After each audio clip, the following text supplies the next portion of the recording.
Everyone সকলোকে এটি নতুন ক্লাছলৈকে স্বাগতম জনাইছো ইয়াৰে আগৰ গোটেইকেইটা ভিডিঅ' সকলোৱে ভাল পাইছে বুলি কমেন্ট দেখিছো আৰু লগতে ভিডিঅ' বিলাক ধুনীয়াকৈ কামতো আহিছে বুলি আশা কৰিছো এতিয়া আজিৰ ক্লাছটোত তোমালোকে চাগে অলৰেডি প্ৰেডিক্ট কৰিব পাৰিলাই থাম্বনেইলখন দেখি বা মোক দেখি পেলাই গম পাই গৈছা যে আজি কমাৰ্চিয়েল এৰিথমেটিক আমাৰ খতম হ'ব তো আমি কমাৰ্চিয়েল এৰিথমেটিক আজি খতম কৰিম এক্সামলৈকে আমাৰ মাজত বহু দিন নাই মাজত মাত্ৰ দুটা দিন আছে 18 19 কালি আৰু পৰহি দিনটা আছে আমাৰ হাতত আৰু তাৰ পাছত আমাৰ ডাইৰেক্টলি এক্সাম কালি এটা আমি মডেল পেপাৰ এটা আকৌ এটা ডিসকাশন কৰিম বহুতে কমেন্ট দি আছিলে মই অনেষ্ট এটা কথা এটা কও কমেন্ট দিছিলে যে স্যাৰ প্ৰতিটো টপিকৰে দুটা কৈ ইম্পৰ্টেন্ট বাছি দিয়ক দুটা দিব পাৰো কিন্তু দুটা দিলে অলপমান মোৰ কাৰণে ৰিস্কি হৈ যায় বুজিছা ন দুটাত কমন আহিব কিন্তু কমন নাহিবও বহুতখিনি বস্তু দুটা বুলি ক'লে অলপমান দিগদাৰ হয় তো সেইকাৰণে তোমালোকে সেইটো বস্তু মোৰ পৰা এক্সপেক্ট কৰিব নালাগে তোমালোকে এটা কাম কৰা মই মডেল পেপাৰ এতিয়ালৈকে দুখন মোস্ট প্ৰবাবলি ডিসকাশন কৰিছো তোমালোকে টেটৰ যেটো আমাৰ হে আছে প্লেলিষ্ট আছে তাতো গম পাই যাবা আৰু তোমালোকে ই কুইপেটৰ অলপমান স্ক্ৰল কৰিবা ভিডিঅ' পাই যাবা তো মডেল পেপাৰ মই বৰ্তমানলৈকে দুটা ডিসকাশন কৰিছো তো সেই দুটা পেপাৰ তোমালোকে ভালদৰে চোৱা আজিয়ে খতম কৰা কালি মই এটা মডেল পেপাৰ আলোচনা কৰিম যত আমি বাকি কেইটা চেপ্টাৰৰ কথা আলোচনা কৰিম আৰু যদি গোটেইখিনি কথা কও গোটেইখিনি ইমান দীঘলীয়া ক্লাছ হোৱা নাই যে তোমালোকক তাতকৈ বেছি আৰু সিলেক্টিভলি চাব লাগে মই যদি এতিয়া তোমালোকে যদি কোৱা যে দুটা কোৱেশ্চন বাছি দিয়ক যে এইটো চেপ্টাৰৰ এই দুটা কোৱেশ্চন ইম্পৰ্টেন্ট এইটো চেপ্টাৰৰ এই দুটা কোৱেশ্চন দুটা বাছিলে কি হ'ব মই অলৰেডি কৰোৱা ক্লাছখিনিৰ পৰা মই তাৰ পৰা আৰু ফিল্টাৰ কৰিব লাগিব কাৰণ যিকেইটা ক্লাছ মডেল পেপাৰত আলোচনা কৰিছো এইকেইটা বহুত বেছি ইম্পৰ্টেন্ট তাত আমাৰ গোটেইখিনি ইম্পৰ্টেন্ট কথাই আলোচনা কৰা হৈছে তাত ইম্পৰ্টেন্ট টাইপ অফ কোৱেশ্চন কথা আলোচনা কৰা হৈছে এনেকুৱা নহয় যে selective question important types of question কেনেকুৱা ধৰণৰ কোৱেশ্চন আহিব পাৰে কিমানখিনি আমাৰ কনসেপচুয়ালি আমি ষ্ট্ৰং থাকিব লাগে কেনেকুৱা ধৰণৰ আমাৰ মেন্টালিটি হ'ব লাগে এক্সাম দিব যাওতে এক্সামৰ সময়ত তো এইখিনি কথা আমি আলোচনা কৰিছো নেক্সট ক্লাছত আমি গোটেইখিনি বাকি যিকেইটা চেপ্টাৰ বাকি আছে আমাৰ মেনচুৰেশন বাকি আছে most probably আমাৰ probability টো হৈ গৈছে মেনচুৰেশন আৰু আমাৰ কি বাকি আছে ট্ৰিগনোমেট্ৰি বাকি আছে ন ট্ৰিগনোমেট্ৰি বাকি আছে আৰু ট্ৰায়াঙ্গেলৰ থিওৰেমছ অফ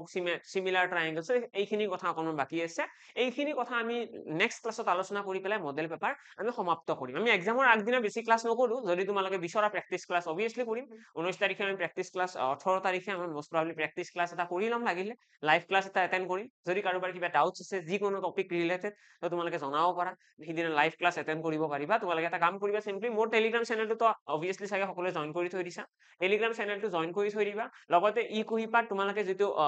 ইউটিউব চেনেল আছে এটো সাবস্ক্ৰাইব কৰি থৈ দিলে তোমালোকে নটিফিকেশন পাই যাবা মই আগতে দি দিম মই আগতে ক্লাছটো শিডিউল কৰি দিম সো তোমালোকে আগতে গম পাই যাবা কিমান টাইমত ক্লাছটো হ'ব তো সেই লাইভ ক্লাছটোৰ আমি মানে এক্সামৰ একদিন এখন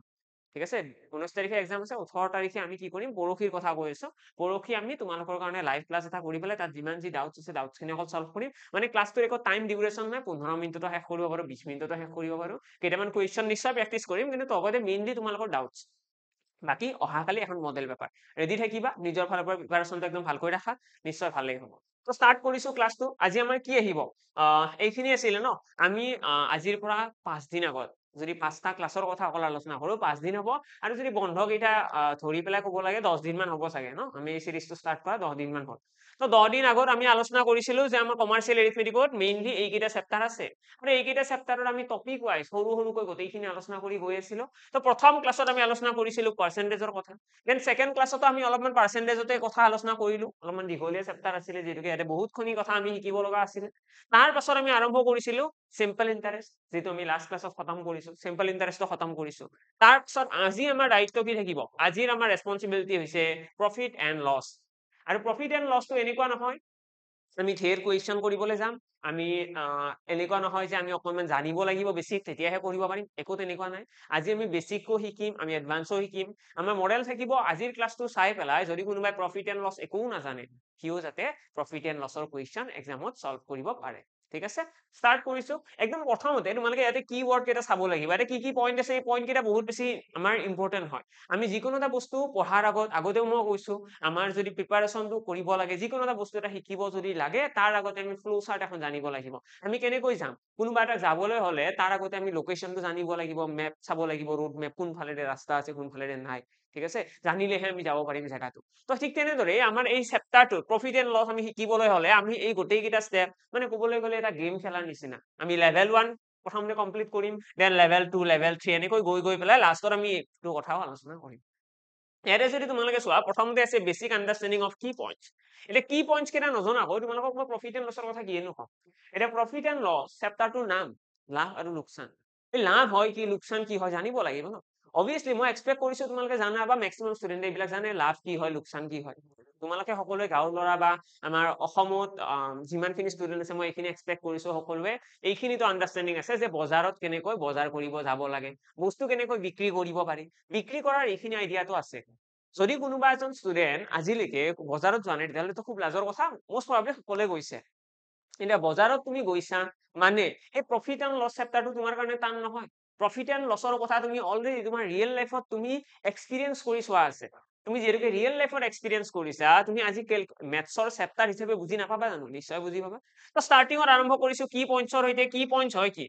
প্ৰফিট এণ্ড লছ চেপ্টাৰটোৰ কেইটামান পইণ্ট আছে আমি শিকিব লাগিব সেইকেইটা হৈছে চিপি তাৰপাছত আমি শিকিব লগা আছে এছপি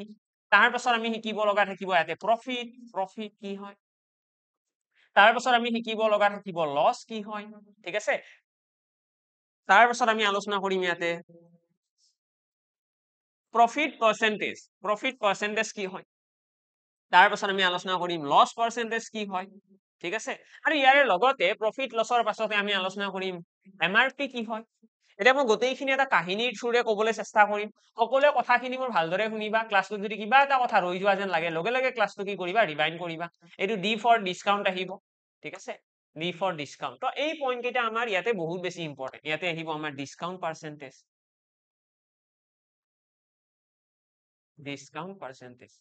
তো ইয়াতে মই যিমান কেইটা পইণ্ট লিখিছো এই গোটেই কেইটা পইণ্ট আমি জানিব লাগে আৰু এইকেইটাকে মই কি বুলি কৈছো এইকেইটাকে মই কৈছো যে ইয়াৰে কি পইণ্ট ঠিক আছে ইয়াৰে মই যদি লিখিছো ইয়াতে basic understanding of key points এই কি পইণ্টছ মানে কি পইণ্টছ মানে হৈছে এইকেইটা পইণ্ট আৰু এই পইণ্ট কেইটা নজনাকৈ আমি এই চেপ্টাৰটোৰ ভিতৰত সোমাব নোৱাৰো ঠিক আছে আমি এটা ঘৰুৱা ভাষাত অলপমান বুজিবলৈ চেষ্টা কৰো বহুত কম সময়ৰ ভিতৰত একদম প্ৰথমতে যদি তোমালোকক মই কওঁ তোমালোকৰ সকলোৰে এখন দোকান আছে তোমালোকে যদি দোকান দিব লগা হয় তোমালোকে দোকানত কি কৰিবা প্ৰথমতে বস্তু কিনি আনিবা ন দোকান এখন দিবলৈ হলে প্ৰথমতে কি কৰিম বস্তু কিনি আনিম তো আমি সকলোৱে বস্তু কিনিলো এটা ৰিকুৱেষ্ট আছে যদি বুজি পাই আছা যদি ভাল লাগি আছে ক্লাছটো অলপমান শ্বেয়াৰ কৰি দিবা কাৰণ যিমানে বেছি ভিউজ আহে মোৰো মটিভেশ্যন আহে এনেকুৱা এটা ক্লাছ ইমান ভিউজ আহি আছে গোটেইখিনি ষ্টুডেণ্টে মোৰ কাৰণে ৰৈ আছে তো নেক্সট ক্লাছ সোনকালে দিব লাগিব হয় নে তো এবাৰ শ্বেয়াৰ কৰি দিলে হ'ল তো ইয়াতে মই কলো আমি সকলোৱে যেতিয়া দোকান এখন দিম প্ৰথমতে বস্তু এটা কিনিব লাগিব ঠিক আছে কষ্ট প্ৰাইচ কিনাৰ লগে লগে সেইটো আমি কি বুলি ক'ম কষ্ট প্ৰাইচ অসমীয়াত কিনা দাম বুলি কয় বস্তু এটা কিনি আনিলো কিনা হোৱাৰ পিছত নেক্সট কি হ'ব কিনি আনি পেলাই দোকানত সজাই থম জানো সজাই নথওঁ থম বাৰু এনেকুৱা নহয় যে নথম ভালকৈ থম দোকানত কিন্তু বস্তুটো আমি বিক্ৰী কৰিম আমি এনেকুৱা নকওঁ ন যে মই বস্তুটো বিক্ৰী কৰিব নোৱাৰো জেগাখিনি খালী হ'ব সেইটো কথা নহয় ন আমি দোকানখনৰ যিমান পাৰি সিমান বস্তু কি কৰিম বিক্ৰী কৰিম আৰু বিক্ৰী কৰি পেলাই কি কৰিম নতুন বস্তু আকৌ কিনি আনিম আৰু বেলেগৰ পৰা কিনি আনিম আৰু বিক্ৰী কৰিম হয় নে নাই বিজনেছটো তেনেকুৱাই বস্তু বিজনেছত কি কৰে এটা বস্তু কিনি আনিব বিক্ৰী কৰি দিব আৰু কিনি আনিব আৰু বিক্ৰী কৰিব সেইটো হৈছে আমাৰ বিজনেছৰ মেইন মটিভ বা মেইন টাৰ্গেট থাকে আমাৰ সেইটো তো বিজনেছ এখন বুলি কোৱাৰ লগে লগে প্ৰথমতে থাকিব কিনা দাম তাৰপাছত কি থাকিব বেচা দাম বিক্ৰী কৰিব এতিয়া বিক্ৰী কৰি পেলাই ৰাতি কি কৰিবা তোমালোকে দোকান বন্ধ কৰি ঘৰত যাই পেলাই হিচাপ কিমান টকা লাভ হ'ল হয় নে নাই ঘৰত যাই পেলাই কি চলে কিমান টকা লাভ হ'ল কিমান টকা লোকচান হ'ল যদি লাভ হোৱা নাই কি কবা এলা আৰু বেপাৰ কৰে নেকি লাভ নাই এইগিলা বেপাৰ কৰি এনেকুৱা টাইপৰ মাইণ্ডছেট আহি যাব আৰু যদি লাভ হৈছে কালি ৰাতিপুৱাই উঠি গা পা ধুই যাব লাগিব আজি ইমান টকা লাভ হৈছে কালি আৰু ভালকে বিক্ৰী কৰিব লাগিব হয় নে নাই তো এনেকুৱা টাইপৰ আমাৰ মাইণ্ডছেট আহি যায় সাপোজ কি হল তোমালোকে বস্তু এটা কিনিলা দেন বিক্ৰী কৰিলা ঠিক আছে গোটেইকেইটা পইণ্ট ইণ্টাৰলিংক দেই গোটেইকেইটা পইণ্টৰ মাজতে কিবা কিবি কানেকশ্যন আছে এনেই অহা নাই পইণ্ট বিলাক তো বস্তুটো বিক্ৰী কৰাৰ লগে লগে তোমাৰ লাভ কেতিয়া হ'ব এতিয়া এইটো ডাঙৰ কুৱেশ্যন লাভ কেতিয়া হ'ব বা লোকচান কেতিয়া হ'ব এতিয়া মই তোমালোকক সুধিব বিচাৰো এটা বস্তু এটা আছে ঠিক আছে এখন কিতাপ এখন আছে কিতাপখনৰ দাম হৈছে 100 টকা এখন কিতাপ এখন আছে আৰু কিতাপখনৰ দাম হৈছে 100 টকা এই কিতাপখন যদি আমি লাভত বিক্ৰী কৰিব বিচাৰো কিমান টকাত বিক্ৰী কৰিব লাগিব কোৱাচোন আমি যদি এখন কিতাপ 100 টকাত কিনি আনো আৰু লাভত বিক্ৰী কৰিব বিচাৰো কিমান টকাত বিক্ৰী কৰিব লাগিব এনসাৰ চাগে সকলোৰে আহিছে যে 100 টকাতকৈ বেছি দামত মানে 110 টকাত 120 টকাত 150 টকাত যিহতেই নহওক মুঠতে 100 টকাৰ তলত হ'ব নোৱাৰে মানে যিমান টকাত কিনিছিলো সেই কিনা দামটোতকৈ বেছি দামত সেলিং প্ৰাইচটো যদি ডাঙৰ হয় কিনা দামতকৈ বেচা দামটো যদি ডাঙৰ হয় তেতিয়াহ'লে আমাৰ কি হ'ব লাভ হ'ব হয়নে লাভ হ'ব লাভ এতিয়া মই কৈ দিলো যে বস্তুটো বিক্ৰী কৰিছে 150 টকা এতিয়া মোক তোমালোকে এনসাৰ দিব লাগে যিহেতুকে এইটো প্ৰিমিয়াৰ হৈ আছে তোমালোকে চোৱা তোমালোকে এতিয়া মোক ইনষ্টেন্টলি তোমালোকে মুখৰ ভিতৰত হওক তোমালোকে মনৰ ভিতৰত এনসাৰ কোৱা যে 100 টকাত কিনিলো 150 টকাত বিক্ৰী কৰিলো লাভ হ'ল নে লোকচান হ'ল লাভ হ'ল কিমান টকা লাভ হৈছে 50 টকা লাভ হৈছে কেনেকৈ উলিয়ালা এইটো এই যে লাভ হল 50 টকা কেনেকৈ উলিয়ালা আমি কি কৰিছো বেচা দামৰ পৰা কিনা দামটো বিয়োগ হয়নে 100 টকাত কিনিছিলো 150 টকাত বিক্ৰী কৰিছো মানে বেচা দামৰ পৰা কিনা দামটো বিয়োগ কৰি দিলো আৰু লগে লগে আমি গম পাই গৈছো যে বস্তুটোত আমাৰ কিমান টকা লাভ হৈছে ঠিক আছে তো আমি গম পাই গলো যে লাভ কেতিয়া হব লাভ আমাৰ তেতিয়াহে হব যদিহে বস্তু এটাৰ বেচা দাম কিনা দামতকৈ ডাঙৰ হয় আৰু এইটো এনেকুৱা নহয় যে মই তোমালোকক জনাই আছো তোমালোকে নিজেও জানা হয় নে অলপমান ভাবি চালে আমি এক্সামত মনত কৰিব পাৰিম যে মোৰ লাভ কেতিয়া হব মই দিছো দোকান মোৰ দোকানত এখন কিতাপ কিনি আনিছো 100 টকাৰে মোৰ লাভ কেতিয়া হব মোৰ তেতিয়াহে লাভ হব যদিহে বস্তু বেছি দামত বিক্ৰী কৰো হল নেক্সট ধৰি লোৱা 100 টকাত কিনি পেলাই মই 80 টকাত বিক্ৰী কৰি দিলো এতিয়া কি হল 100 টকাত কিনিছো বিক্ৰী কৰিলে 80 টকাত হল কি মোৰ লোকচান তো লোকচান কেতিয়া হয় এতিয়া লোকচান কেতিয়া হয় যদিহে কিনা দামটো বেচা দামতকৈ ডাঙৰ হয় চোৱা ইয়াৰে কিনা দামটো কি হয় কিনা দামটো ডাঙৰ কাতকৈ বেচা দামতকৈ কিনা দামটো যদি বেচা দামতকৈ ডাঙৰ হয় তেতিয়া কি হব লোকচান হব আৰু এই লোকচানটো কেনেকৈ ক্যালকুলেট কৰিম এতিয়া এইবিলাক ফৰ্মুলা বিলাক তোমালোকে মনত ৰাখিব নালাগে তোমালোকে কনসেপ্টটো মনত ৰাখিব লাগে এক্সামত ফৰ্মুলাটো ভাবি ললে হ'ল ফৰ্মুলা নিজে আহি যাব যদি তোমালোকে চোৱা যে বস্তু এটাৰ কিনিছিলো 100 টকাত বিক্ৰী কৰিছে 80 টকাত কি হৈছে লোকচান হৈছে কিমান টকা লোকচান হল লোকচান হৈছে এটা 20 টকা এই 20 টকাটো কেনেকৈ আহিল কেনেকৈনো আহিল 20 টকাটো সৰ পৰা সিটো বিয়োগ হয়নে কিনা দামৰ পৰা বেচা দামটো বিয়োগ ঠিক আছে কিনা দামৰ পৰা যদি বেচা দামটো বিয়োগ কৰো আমি কি পাম লোকচানটো পাম অৰ্থাৎ যেতিয়া এজন লৰাই বিজনেছ কৰিব প্ৰথমতে কি কৰিব লৰাজনে বস্তু কিনি আনিব তাৰপিছত বিক্ৰী কৰিব ঠিক আছে বিক্ৰী কৰি আছে ৰাতি ঘৰত যাব যাই পেলাই হিচাপ কৰিব লাভ হল নে লোকচান হল লাভ কেনেকৈ উলিয়াব লাভ উলিওৱাৰ কাৰণে দোকানীজনে কি কৰিব যে মই কিমান টকাৰ বস্তু কিনিছিলো মই ৰাতিপুৱা 5000 টকাৰ বস্তু কিনিছো সাপোজ 5000 টকাৰ বস্তু কিনিছে আৰু ৰাতি ঘৰত যাই পেলাই দেখিলে বস্তুখিনি বিক্ৰী হৈ গল গোটেইখিনি কিন্তু হাতত পইচা আছে 6000 টকা কিনিছিল 5000 টকাৰ বস্তু ৰাতিপুৱা ৰাতি ঘৰত গৈ পেলাই দেখিলে 6000 টকা আছে মানে 1000 টকাটো কি লাভ হয়নে 6000 - 5000 কিমান আহি গল লাভ আহি গল আৰু যদি ঘৰত যাই পেলাই দেখা পায় যে পইচা আছে 4300 মানে কি হল লোকচান হল কিনিছিল 5000 টকাত কিন্তু টকা কিমান আছে লগত 4300 টকা মানে 700 টকা এটা লোকচান তো দোকানীজনে ঘৰত যাই খিনি হিচাপ কৰিব আৰু হিচাপ কৰি লাভ আৰু লছ এতিয়া তোমালোকে উলিয়াব জানিবা হয়নে লাভ আৰু লছ কথা তোমালোকে জানাই নেক্সট ভাবিলে দোকানীজনে ভাবিলে সাপোজ দোকানীজনৰ লোকচান হল ঠিক আছে দোকানীজনৰ লোকচান হোৱাৰ পিছত দোকানীজনে ভাবিলে কি কৰা যায় এতিয়া তোমালোকে নিজে দোকানী না তোমালোকেতো এনেকুৱা নহয় যে বিজনেছটো ডুবি যাব দিবা এদিনতে নিদিয়া প্ৰথম দিনা লোকচান হ'ব পাৰে কিন্তু তোমালোকে হাৰ মানিবা জানো কেতিয়াও হাৰ নামানো আমি কি কৰিম নতুন নতুন ক্ৰিয়েটিভ আইডিয়া লৈ আহিম হয়নে বিজনেছটো এনেকুৱাই চলে বিজনেছত কি হয় যেতিয়া প্ৰথমতে লোকচান হয় তেতিয়া তোমালোকে লগে লগে দোকানখন বন্ধ কৰি দিয়া জানো নিদিয়ে অলপমান ক্ৰিয়েটিভ আইডিয়া লগাই ঠিক আছে অলপমান নতুন নতুন আইডিয়া লগাই কাস্টমাৰ এট্ৰাক্ট কৰাৰ কাৰণে যাতে কাস্টমাৰ বেছিকৈ আহে কাস্টমাৰক বস্তু দিব পাৰে বিক্ৰী কৰিব পাৰে চেল বৃদ্ধি হয় চেল বাঢ়িলে কি হ'ব প্ৰফিটো বাঢ়িব তেনেকুৱা কথা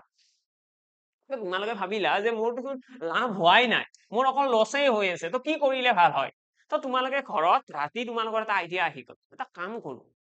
বস্তুবিলাকৰ দাম অলপমান বঢ়াই পেলাই লিখি দিম MRP বুজি পালা MRP MRP বুলিও কয় বা MP বুলিও কব কেতিয়াবা মাৰ্ক প্ৰাইচ এইটো মেক্সিমাম ৰিটেইল প্ৰাইচ হয় MRP মানে এইটো আমাৰ যিটোকে লিখা থাকে বিস্কুটত তোমালোকে দেখিছা চকলেট কিনিলে দেখা পোৱা তাত লিখা থাকে MRP বুলি আৰু কিছুমান যদি তোমালোকে সৰু সৰু বস্তুৰ কথা কওঁ যেনেকৈ পুতলা বিলাকৰ কথা কলো আৰু তোমাৰ এনেকুৱা বহুত প্ৰডাক্ট আছে যিবিলাকত MRP বোলা বস্তু নাথাকে তাত কি থাকে তাত এটা মাৰ্কাৰেৰে দামটো লিখা থাকে নে মাৰ্কাৰেৰে যে লিখি থৈ দিয়ে 300 rupees 200 rupees এটা মাৰ্কাৰেৰে ডাঙৰকৈ লিখি দিয়া থাকে দামটো তাত কোনো ধৰণৰ MRP টেগ নাথাকে এই যে MRP টেগ নাথাকে সেইবিলাক বস্তুৰ কি হয় তো সেইবিলাকৰ বস্তুৰ ক্ষেত্ৰত আমি কি বুলি কওঁ MP বুলি কওঁ অৰ্থাৎ মাৰ্ক প্ৰাইচ মানে মাৰ্ক কৰা আছে ইমান দামত বিক্ৰী কৰিব পাৰি লিখা আছে ঠিক আছে তো তোমালোকে ৰাতি ভাবিলা যে যিহেতুকে বিজনেছত মোৰ লোকচানেই হৈ আছে মই অকণমান আইডিয়া লগাও অকণমান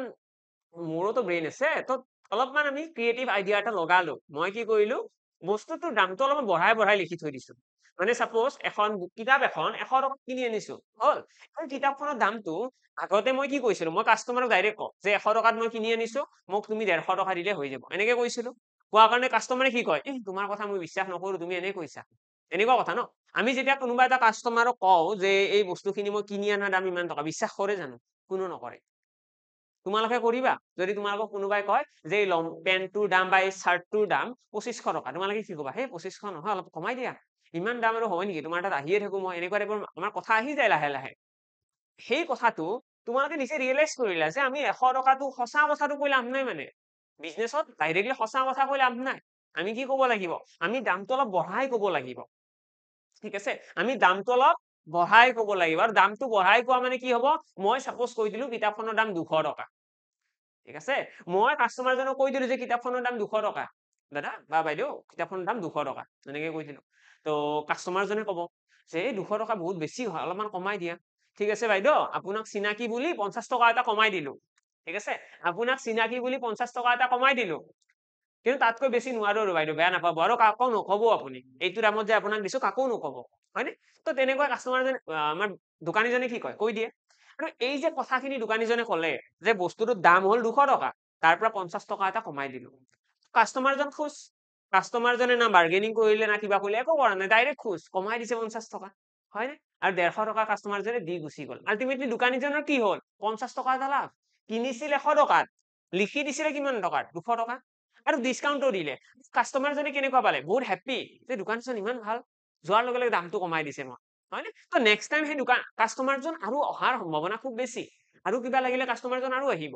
আল্টিমেটলি কি হ'ল আমাৰ দোকানৰ চেল বাঢ়িব তো এইবিলাক আইডিয়া তোমাৰ মাইণ্ডত আহি গ'ল তোমাৰ মাইণ্ডত এইবিলাক আইডিয়া আহি গ'ল মই এটা কাম কৰিম বস্তুৰ দাম বঢ়াই থৈ দিম এমআৰপি বা মাৰ্ক প্ৰাইচ মই বঢ়াই পেলাই লিখি থৈ দিম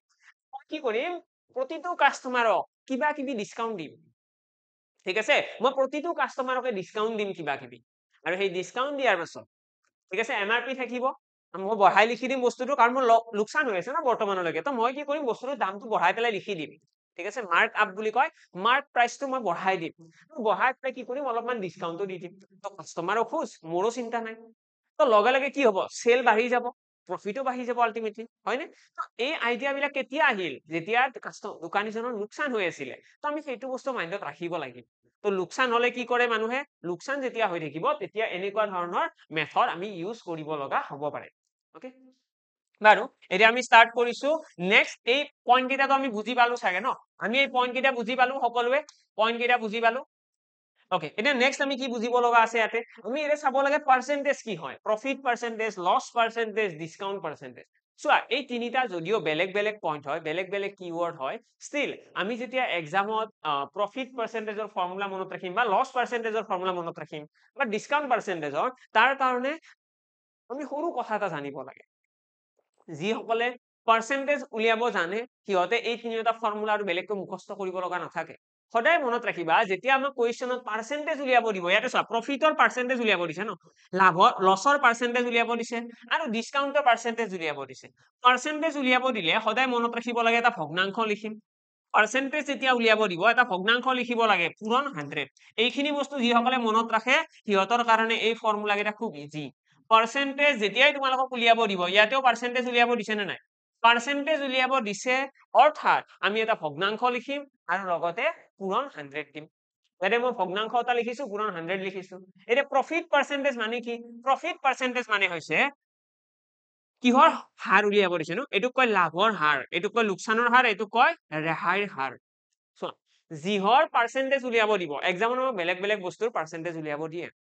আমাৰ এক্সামত বহুত বেলেগ বেলেগ বস্তু পাৰ্চেন্টেজ উলিয়াব দিব যিকোনো সিচুৱেশ্যন দিব তোমালোকে এই মেথডটোৰ সৈতে তোমালোকে আজিৰ পৰা যাতে তোমালোকক যিকোনো ধৰণৰ পাৰ্চেন্টেজ উলিয়াব নিদিয়ক কিয় যাতে খেলি মেলি নকৰা ভালদৰে কথাখিনি মনত ৰাখা লাইফত কেতিয়াও প্ৰব্লেম নাহে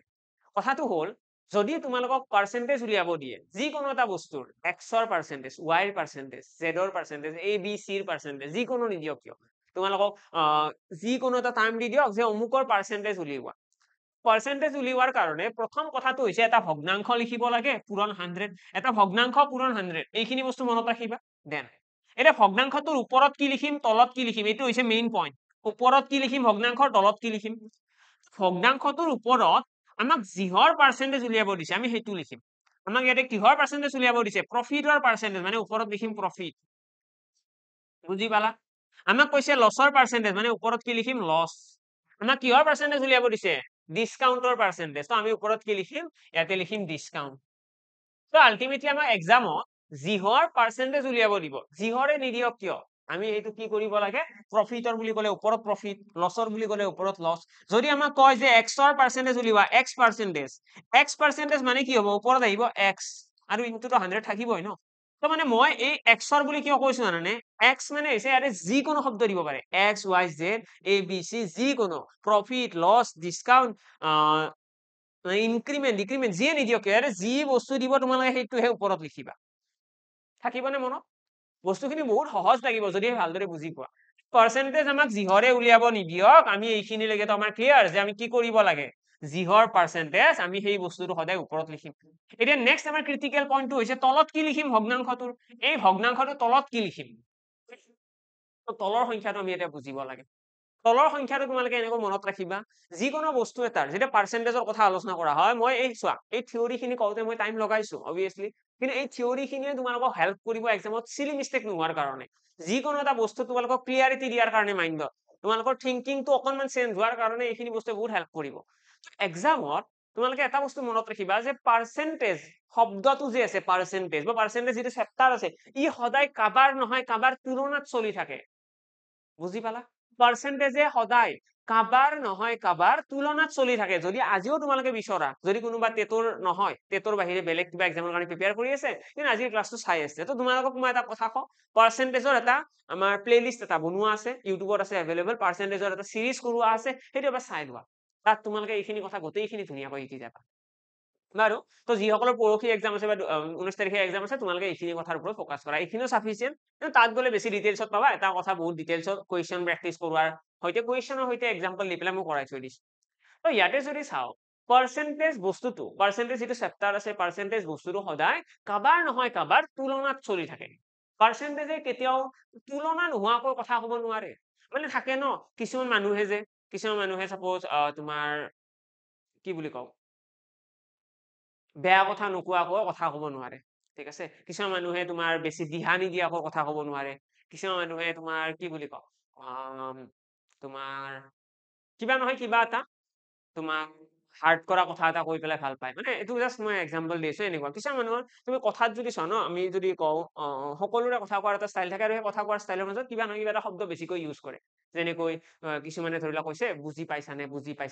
পাইছানে এইটো কথা বহুতবাৰ ক'লে কিছুমানে ক'লে আৰু এনেকুৱা ঠিক আছে আৰু মোৰ এজন ছাৰ আছিলে ছাৰজনে মেক্সিমাম ইউজ কৰিছিলে নহয়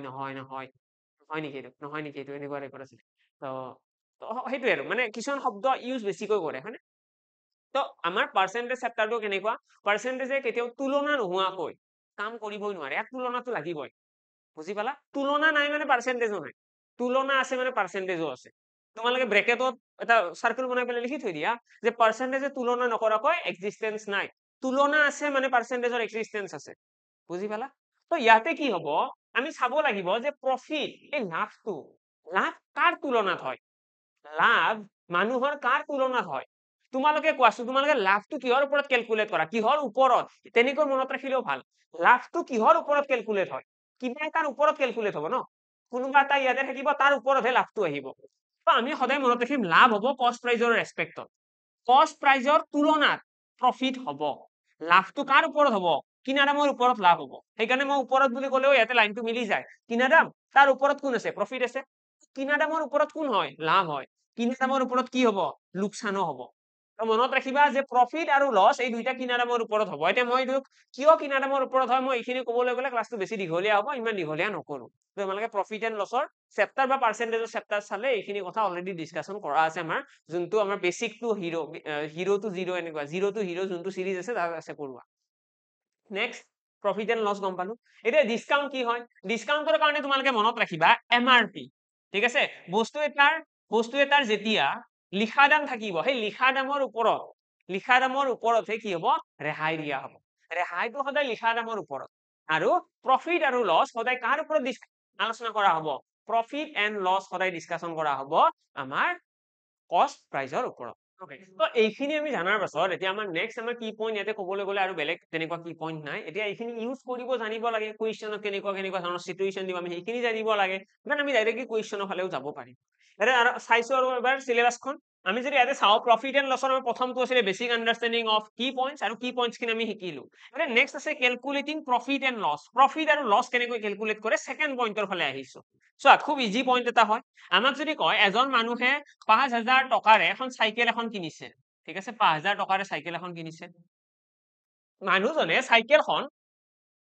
7500 টকাত বিক্ৰী কৰিছে 7500 টকাত কি কৰিছে বিক্ৰী কৰিছে 7500 টকাত বিক্ৰী কৰিছে এতিয়া মানুহজনৰ কিমান টকা লাভ হল বা লোকসান হল উলিওৱাছো এতিয়া তোমালোকে ইয়াতে দেখিয়ে গম পাইছা যে বস্তু সাইকেলখন কিনিছিল 5000 টকাত আৰু বিক্ৰী কৰিছে কিমান টকাত সেলিং প্ৰাইস হৈছে 7500 টকা মানে কি হৈছে লাভ হৈছে ন কিনা দামতকৈ বেছি মানে লাভ হৈছে তো কিমান টকা লাভ হৈছে তাৰ কাৰণে আমি কি কৰিম 7500 ৰ পৰা বিয়োগ কৰি দিম 5000 টকা আৰু বিয়োগ কৰাৰ লগে লগে আমি ইয়াতে পাই যাম 2500 টকা মানুহজনৰ কি হৈছে লাভ হৈছে ঠিক আছে 2500 টকা মানুহজনৰ লাভ হৈছে আমাক যদি কয় যে এই মানুহজনৰ কিমান শতাংশ লাভ হৈছে প্ৰফিট পাৰ্চেন্টেজ উলিওৱা লাভৰ হাৰ উলিওৱা প্ৰফিট পাৰ্চেন্টেজ বুলি ক'লে আমি কি মনত ৰাখো সদায় এটা ভগ্নাংশ পূৰণ 100 এই ভগ্নাংশটোৰ ওপৰত কি আহিব তলত কি আহিব কোৱাচোন তো ভগ্নাংশটোৰ ওপৰত আহিব প্ৰফিট লাভ লাভৰ শতাংশ ন লাভ কিমান টকা হৈছে এইটো চাই লোৱা লাভ হৈছে 2500 টকা মানে ওপৰত আহিব 2500 আৰু তলত কি আহিব কিনা দাম কিমান আছিলে কিনা দাম আছিলে 5000 তো এইখিনি যদি আমি সলভ কৰো আৰু 0 0 কাট হ'ব আকৌ এটা 0 কাট হ'ল আকৌ এটা 0 গ'ল পাছেৰে এইটো কাটিলে 5 5 গুণ 25 শূন্য মানে 50 আমাৰ শতাংশ আহি গ'ল প্ৰফিট মানে লাভ কিমান হৈছে 50 শতাংশ লাভ হৈছে বুজি পালা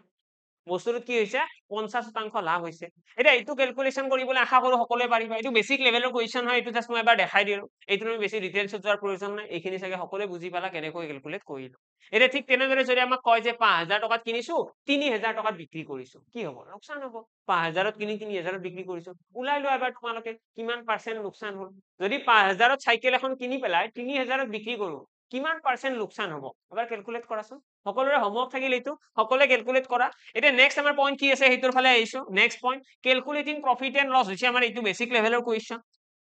ইয়াৰে পাছত আমাৰ কি আছে profit equal to loss concept এই কনসেপ্টটো যোৱাৰ আগত কিবা আছে নেকি ইয়াতে নাই তো আমি এটা কি কৰো আমি আৰু এটা এক্সট্ৰা এডভান্স লেভেলৰ কোৱেশ্চন এটা ইয়াতে চাই লও এডভান্স লেভেলৰ কি কোৱেশ্চন আছে চোৱা আমাৰ এক্সামত এনেকুৱা কোৱেশ্চন দিব যে এখন বাইক এখনৰ কথা ক'লে এখন বাইক এখন আছে এই বাইকখনৰ কিনা দাম আমাক কৈ দিলে কিনা দাম আছে বাইকখনৰ 10000 টকা বাইক এখনৰ কিনা দাম আছে 10000 টকা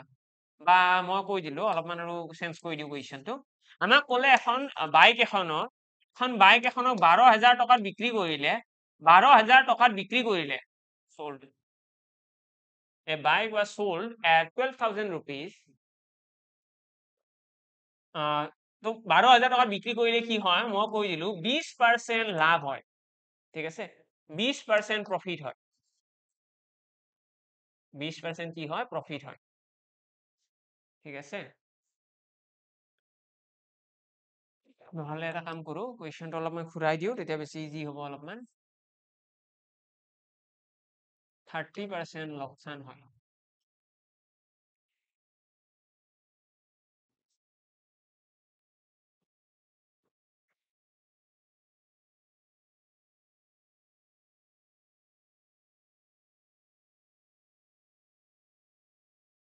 এইটো কোৱেশ্চন তো আমাক কোৱেশ্চনটো কৈছে আফটাৰ সেলিং এ বাইক কোৱেশ্চনটো তোমালোকে লিখিও ল'ব পাৰা ইয়াতে কৈছে after selling A bike at 12000 rupees a person occurs 30% loss if he wants to get 10% profit then at what price he needs to sell the bike ঠিক আছে এইটো কোৱেশ্চন আমাক কৈছে 12000 টকাত বিক্ৰী কৰিলে এখন বাইকত 30% লোকসান হয় 12000 টকাত বিক্ৰী কৰিলে এখন বাইকত 30% লোকসান হয় 10% লাভ কৰিবলৈ কিমান দামত বিক্ৰী কৰিব লাগিব কোৱেশ্চনটো তোমালোকে ভিডিওটো এবাৰ ৰিপিট কৰি পেলাই লিখি লোৱা দেন অবভিয়াসলি বুজি পাই যাবা ধুনীয়াকৈ এটা আমাক এতিয়া 10% লাভৰ কথা কৈছে তোমালোকে এটা চাব লাগিব এই যে মই ইনক্ৰিমেন্ট ডিক্ৰিমেন্টৰ কনসেপ্ট কৈছিলো মনত আছে ইনক্ৰিমেন্ট ডিক্ৰিমেন্ট মই কৈছিলো তোমালোকক যে পাৰ্চেন্টেজৰ ইনক্ৰিমেন্ট ডিক্ৰিমেন্ট কি হয় তো সেই মেথড বিলাক আমি ইয়াতে ইউজ কৰিব জানিব লাগে আমাক কৈছে যে বস্তুটো 12000 টকাত কি কৰিছিল বিক্ৰী কৰিছিল আৰু কোনোতে 30% লোকসান হৈছে ঠিক আছে সদায় মনত ৰাখিবা প্ৰফিট এণ্ড লছ এই চেপ্টাৰটোত দুটা বেলেগ বেলেগ কাহিনী থাকে এই প্ৰফিট এণ্ড লছত দুটা বেলেগ বেলেগ কাহিনী থাকে কি কাহিনী থাকে এবাৰ মই ইয়াতে দেখাই দিছো প্ৰফিট এণ্ড লছত সদায় প্ৰফিট এণ্ড লছত সদায়ে CP SP আৰু প্ৰফিট আৰু লছ এই বস্তুখিনি সদায় এটা চেম্বাৰত থাকিব ইহঁতে সদায় কিহত থাকিব এটা পাৰ্টত থাকিব ঠিক আছে আৰু লগতে ইয়াতে আমাৰ আহিব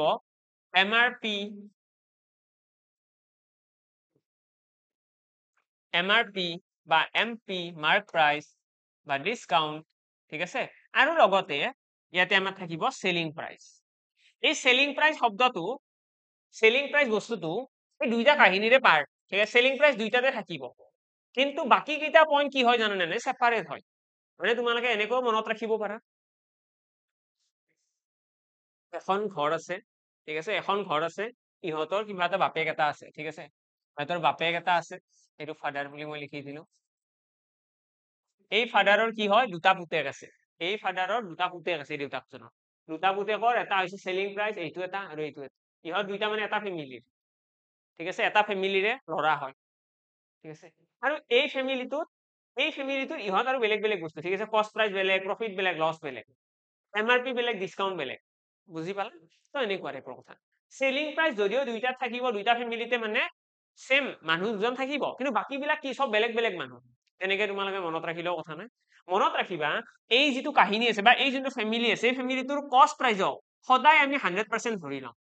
কষ্ট প্ৰাইচ সদায় 100% আৰু প্ৰফিট বা লছ কাৰ ওপৰত হ'ব প্ৰফিট বা লছ সদায় কষ্ট প্ৰাইজৰ ওপৰত হ'ব ঠিক তেনেদৰে ইয়াতে কি হ'ব ডিসকাউন্ট সদায় কিহৰ ওপৰত আহিব MRP ৰ ওপৰত আৰু এই ফেমিলিটোৰ ক্ষেত্ৰত আমি MRP বা MPক আমি সদায় 100% ধৰি লওঁ এই বস্তুখিনিও তোমালোকে জানিব লাগে যে MRP সদায় আমি কি বুলি ধৰিব পাৰো 100% ঠিক তেনেদৰে কষ্ট প্ৰাইজক আমি কি ধৰিব পাৰো 100% বুলি ধৰি ল'ব পাৰো ঠিক আছে এইখিনি বস্তু আমি ধৰি ল'ব পাৰিম এতিয়া এই বস্তুখিনিক যদি আমি ইয়াতে ইউজ কৰিবলৈ ট্ৰাই কৰো আমি সদায় কি কলো মই অলৰেডি কলো যে কষ্ট প্ৰাইচ কিনা দাম সদায় বস্তু এটা 100% হল 100% হৈছে কিনা দাম এতিয়া আমাৰ কুৱেশ্যনত কি কৈছে চোৱা 12,000 টকাত বিক্ৰী কৰিলে 30% লোকচান হয় মানে 30% লোকচান হৈছে তো মই যদি কওঁ যে 100% হৈছে বস্তুটো কিনা দাম তেতিয়াহ'লে বেচা দাম কিমান হ'ব কোৱাচোন সেলিং প্ৰাইচ 1 বেচা দাম কিমান হ'ব তো বেচা দাম হৈছে 70% যদি এটা বস্তু এটা 30 টকা লোকচান হবা লাগে মানে 100% দাম বস্তুটো 100% দামৰ বস্তুটো 70% বিক্ৰী কৰিব লাগিব ন এতিয়াহে কি হ'ব 30% লোকচান হ'ব ঠিক আছে সেলিং প্ৰাইচ 1 কি হ'ব 30% লোকচান হ'ব তাৰপাছত কি কৈছে 12,000 টকা বিক্ৰী কৰিলে 30% লোকচান তাৰপাছত আমাক কৈছে যদি দোকানীজনে 10% লাভ কৰিব বিচাৰে কিমান টকা বিক্ৰী কৰিব লাগিব এটা সেলিং প্ৰাইচ 2 মানে কিমান টকাত বিক্ৰী কৰিলে দোকানীজনৰ 10% লাভ হ'ব কোৱাচোন কিনিছিল 100% দামত ন যদি লাভ কৰিব বিচাৰে মানে কিমান দামত বিক্ৰী কৰিব লাগিব 110 টকাত 110% তেতিয়া কি হ'ব 110% যদি বিক্ৰী কৰিব পাৰে তেতিয়া কি হ'ব 10% লাভ হ'ব ঠিক আছে প্ৰথমতে সেলিং প্ৰাইচ আছিল এইটো কিন্তু আমি কৰিব কিমান বিচাৰো সেলিং প্ৰাইচ এইটো হয় না সেলিং প্ৰাইচ ইয়াৰে পৰা তালৈকে নিব বিচাৰো কুৱেশ্যনত কি দিয়া আছে চোৱা কুৱেশ্যনত আমাক দিয়া আছে যে বাইক এখন 12,000 টকা বিক্ৰী কৰিছে ঠিক আছে কিবা অলপ ভুল হ'ল চাগে অলপমান খেলিমেলি হৈ আছে দেই কুৱেশ্যন অলপমান ঠিক কৰাই লোৱা ইয়াতে তোমালোকে 30% লিখিলে নিমিলিব মানে 20% লৈ লোৱা 20% লছ 20% লছ মানে আমি ইয়াতে কি কম ইয়াতে আমি কম 80% হৈছে বস্তুটো বেচা দাম তো আমি যদি ইয়াতে চাও যে বস্তুটোত কি হয় 12,000 টকা বিক্ৰী কৰিলে 20% লোকচান হয় তো 20% লোকচান ইয়াতে হৈছে নে নাই 80% বিক্ৰী কৰিলে 20% লোকচান হৈছে তো আমি কি কৰিব পাৰিম আমি কুৱেশ্যনটোত 80% লিখিব পাৰিম আৰু 80% সমান আমি কি লিখিব পাৰিম 12,000 টকা বুজি পালা 80% সমান আমি লিখিব পাৰিম 12,000 টকা এটা 0 0 কাট হৈ গ'ল দেন আমি যদি আৰু কাঠেৰে কাটি দিও কিমান যাব 1% ইকুৱেল 15 150 ঠিক আছে 150 আহি গ'ল তো 1%ৰ ভ্যালু কিমান আহি গ'ল 1%ৰ ভ্যালু আহি গ'ল 150 মানে এটা পাৰ্সেন্টেজৰ মূল্য হৈছে 150 rupees আমাক এটা কুৱেশ্যনত কৈছে 10% লাভ 10% লাভ মানে 110% নহয় জানো নিশ্চয় হয় তো আমি কি কৰিব লাগে সিম্পলি ইয়াতে এটা তোমালোকে 110 মাল্টিপ্লাই কৰি দিয়া আৰু ৰাইট সাইডেও এটা 110 মাল্টিপ্লাই কৰি দিয়া দ্যাটস ইট এইখিনি সলভ কৰি দিয়াৰ লগে লগে আমি কুৱেশ্যনটোৰ এনসাৰ পাই যাম কিমান আহিব এনসাৰ 15,000 আৰু 16,000 500 16,500 আমার কারেক্ট অ্যান্সার আহি গ'ল ঠিক আছে তো দোকানীজনে যদি 16,500 টকাত বিক্ৰী কৰে তেতিয়াহ'লে দোকানীজনৰ কি হ'ব দোকানীজনৰ 10% লাভ হ'ব এইটো হ'ল আমাৰ নেক্সট লেভেলৰ কুৱেশ্যন অলপমান বেলেগ টাইপৰ কুৱেশ্যন হয় এইটো কুৱেশ্যন আশা কৰো এতিয়া তোমালোকে পাৰিলা এইটো কুৱেশ্যন যদি এক্সামত আহে নিশ্চয় পাৰিবা কোনো কনফিউজন নোহোৱাকৈ তোমালোকৰ এনসাৰ আহি যাব ঠিক আছে ইয়াৰে পাছত নেক্সট কি হ'ব এইখিনিৰ পাছত আমাৰ নেক্সট পইণ্ট কি আছিল ইয়াতে নেক্সট পইণ্ট আছিল প্ৰফিট ইকুৱেল লছ কনসেপ্ট হয়নে প্ৰফিট ইকুৱেল লছ কনসেপ্ট কিনো হয় এতিয়া প্ৰফিট ইকুৱেল লছ কনসেপ্ট আৰু তাৰ পিছত আমি কোৱান্টিটি বেসড কুৱেশ্যন আলোচনা কৰিম প্ৰফিট ইকুৱেল লছ কনসেপ্টৰ কথা যদি আলোচনা কৰো তাৰ আমাৰ কি আহিব প্ৰফিট ইকুৱেল লছ কনসেপ্ট ইয়াৰে হেডিংটো দি ললো মই প্ৰফিট ইকুৱেল লছ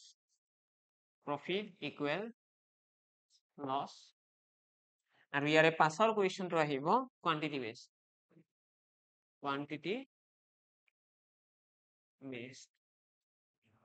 এই দুইটা টাইপৰ কুৱেশ্যন আমি শিকিব লাগিব তাতে যদি প্ৰফিট ইকুৱেল লছ কনসেপ্টৰ কথা চাও যেতিয়া আমাৰ এক্সামত কিছুমান কুৱেশ্যনত এনেকুৱা কথা কোৱা যায় আমাক ক'ব যে এজন মানুহে 1300 টকাৰ এটা বস্তু বিক্ৰী কৰিলে হোৱা লাভ এজন মানুহে 1300 টকাৰ এটা বস্তু বিক্ৰী কৰিলে হোৱা লাভ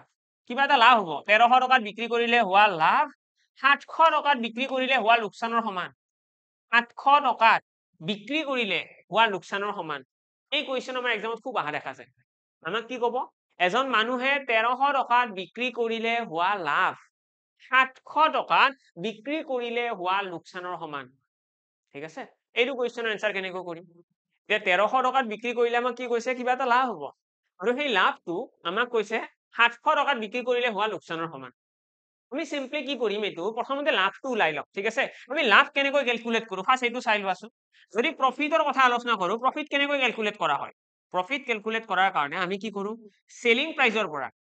কস্ট প্ৰাইসটো বিয়োগ কৰি দিও আমি কি কৰিম আমাক কৈছে 1300 টকাত বিক্ৰী কৰিলে এইটো হৈছে সেলিং প্ৰাইস এইটো হৈছে সেলিং প্ৰাইস 1 আৰু এইটো হৈছে সেলিং প্ৰাইস 2 যেতিয়া এটা বস্তু এটা 1300 টকাত বিক্ৰী কৰিছে কিবা এটা লাভ হৈছে তো কিমান লাভ হৈছে 1300 টকাত বিক্ৰী কৰিলে হোৱা লাভটো হৈছে 1300 মাইনাস সিপি নহয় জানো হয়নে নাই হয় তো প্ৰফিট কিমান 1300 মাইনাস সিপি লস কিমান বুলি কৈছে লস কৈছে 700 টকাত বিক্ৰী কৰিলে হোৱা লস 700 টকাত বিক্ৰী কৰিলে কিমান লোকচান হ'ব তো এইটো হ'ব সিপি মাইনাস 700 বুজি পালা তো আমাক কৈছে 700 টকাত বিক্ৰী কৰিলে হোৱা লোকচান 1300 টকাত বিক্ৰী কৰিলে হোৱা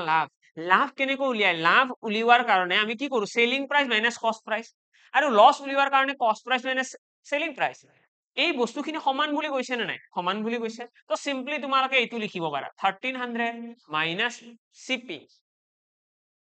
1300 মাইনাস সিপি ইজ ইকুৱেল সিপি মাইনাস 700 এতিয়া এইখিনি যদি অলপমান তোমালোকে সিম্পলিফাই কৰা সিপি টো হেপিনে লৈ যোৱা তেতিয়া হ'ব টুৱাইস সিপি আৰু 700 টো হেপিনে আনিলে কি হ'ব 1300 যোগ 700 2000 ঠিক আছে সিপি ইকুৱেল কিমান ওলাই গ'ল 2 ৰে কাটি দিয়া 1000 মানে বস্তুটো কিনা দাম কিমান 1000 তো আমাৰ এক্সামত এইবিলাক কুৱেশ্যন কৰা দেখা যায় যে এটা বস্তু এটা ইমান টকাত বিক্ৰী কৰিলে হোৱা লাভ ইমান টকাত বিক্ৰী কৰিলে হোৱা লোকচানৰ সমান তো এই কুৱেশ্যনটো একো টান কুৱেশ্যন নহয় খুব ইজি কুৱেশ্যন লাভ আৰু লোকচান সমান বুলি ক'লে তোমালোকে প্ৰথমতে লাভ উলিয়াবা লোকচান উলিয়াবা সেই লাভ আৰু লোকচান দুটা সমান বুলি লিখি দিবা সলভ কৰি দিবা সিপি ওলাই যাব কিনা দাম কিমান আমাক কিনা দামে সুধিব এনেকুৱা কুৱেশ্যনত তো কিনা দাম ইজিলি ওলাই যাব ওকে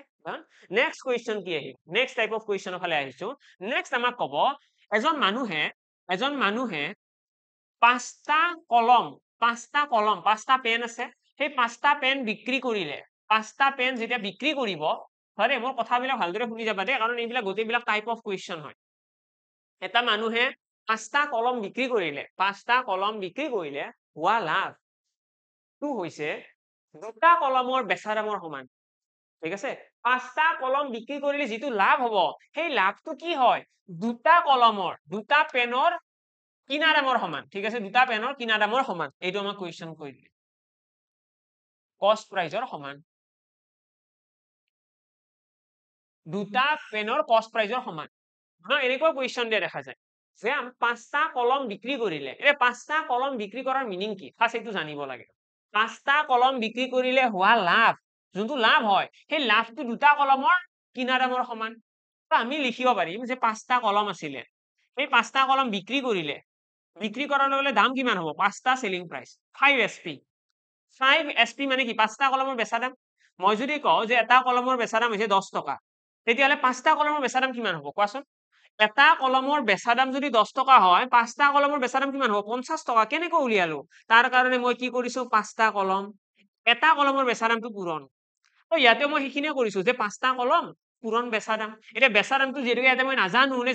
নাজানো মই কোৱা নাই ন কুৱেশ্যনত মোক কুৱেশ্যনত কি কৈছে 5টা কলমৰ বেচা দাম তোমালোকে যদি কুৱেশ্যনটো লিখিব বিচৰা কুৱেশ্যনটো লিখি লোৱা 5টা কলমৰ বেচা দাম 2টা কলমৰ কিনা দামৰ সমান তেতিয়াহ'লে ব্যৱসায়টোত হোৱা লাভ বা লোকচানৰ হাৰ উলিওৱা লাভ বা লোকচানৰ হাৰ উলিওৱা এইটো কুৱেশ্যন ঠিক আছে ইফ দা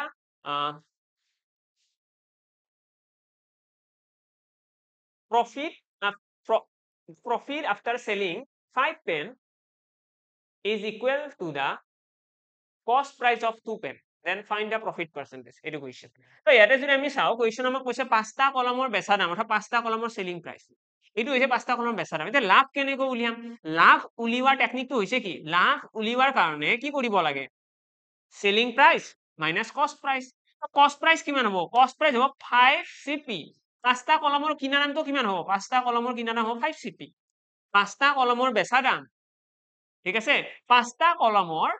কিনা দামৰ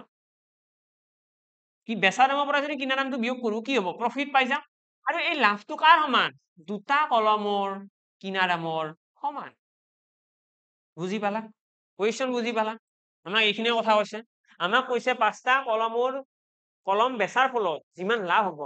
if the profit after selling 5 pen is equal to the cost price of 2 pen then find the profit percentage আমাক এইখিনি কৈছিলে কুৱেশ্যনত তো আমি কি কৰিছো 5টা কলমৰ বেচা দাম বিয়োগ 5টা কলমৰ কিনা দাম কৰিলে কি পাম প্ৰফিট পাম এই লাভটো কাৰ সমান দুটা কলমৰ কিনা দামৰ সমান এইখিনি জাস্ট আমি সলভ কৰিব লাগে আমি যদি সলভ কৰো ইয়াতে দেখিম 5SP is equal কিমান হ'ব এইটো হৈফালে গুচি গ'লে যোগ হ'ব of 7 CP